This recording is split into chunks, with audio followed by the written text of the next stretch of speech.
एक समय की बात है, एक जंगल में सेब का एक बड़ा पेड़ था। एक बच्चा रोज उस पेड़ पर खेलने आया करता था। वह कभी पेड़ की डाली से लटकता, कभी फल तोड़ता, कभी उछल कूद करता था। सेब का पेड़ भी उस बच्चे से काफी खुश रहता था। कई साल इस तरह बीत गए। अचानक एक दिन बच्चा कहीं चला गया और फिर लौट के नहीं आया। पेड़ ने उसका काफी इंतजार किया पर वह नहीं आया।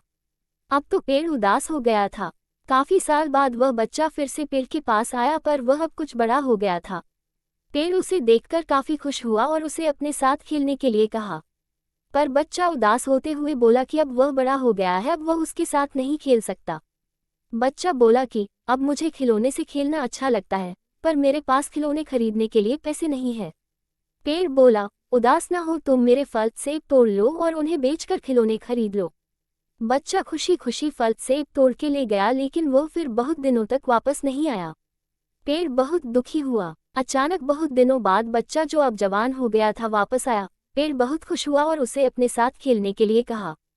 पर लड़के ने कहा कि वह पेड़ के साथ नहीं खेल सकता, अब मुझे कुछ पैसे चाहिए क्योंकि मुझे अपने बच्चों के लिए घर बनाना है।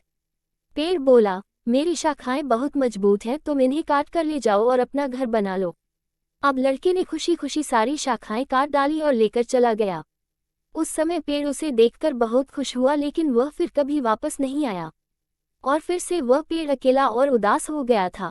अंत में वह काफी दिनों बाद थका हुआ वहां आया। तभी पेड़ उदास होते हुए बोला कि अब मेरे पास ना फल है और ना ही लकड़ी, अब मैं तुम्हारी मदद भी नहीं कर सकता। बूढ़ा बोला कि अब उसे कोई सहायता नहीं चाहिए, बस एक जगह चाहिए जहां वह बाकी जिंदगी आराम से गुजार सके। पेड़ ने उसे अपनी जड़ों में पनाह दी और बूढ़ा हमेशा वहीं रहने लगा। यही कहानी आज हम सब की भी है।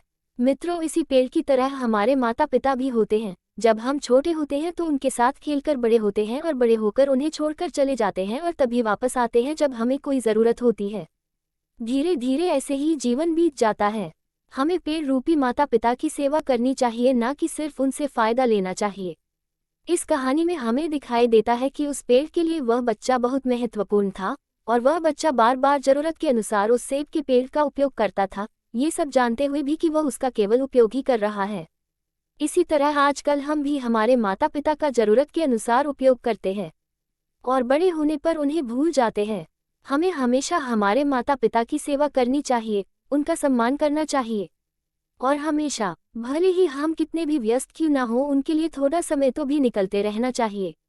दोस्तों, आपको मेरी कहानी अच्छी लगी हो तो प्लीज़ शेयर, सब्सक्राइब और लाइक और कमेंट बॉक्स में भी मुझे ज़रूर बताएं आपको मेरी कहानी कैसी लगी। Thank you for watching. धन्यवाद धन्यवाद धन्यवाद।